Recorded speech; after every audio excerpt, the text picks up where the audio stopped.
балдар, анда сабагыбызды баштайбыз, отургула. Бүгүн 15 октябрь сүйлөмдүн маанисине карай бөлүнүшү деген теманы өткөнбүз. Сүйлөм деген өзү эмне?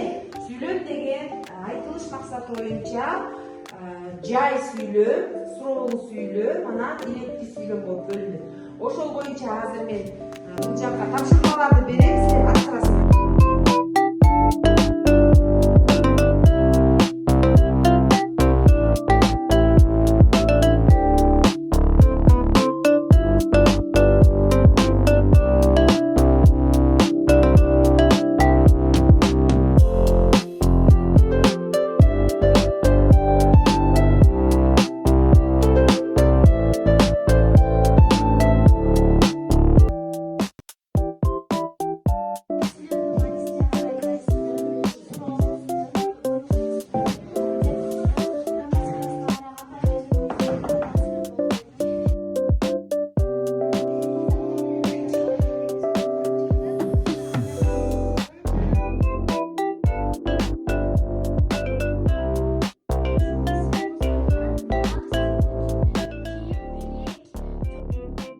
Азаматсыңар балдар, үйгө тапшырма сүйлөм, жай сүйлөм, суроолуу сүйлөм боюнча сүйлөм түзүп келесиз. Ар бир жай сүйлөмгө бирди, суроолуу сүйлөмгө бирди, илектүү сүйлөмгө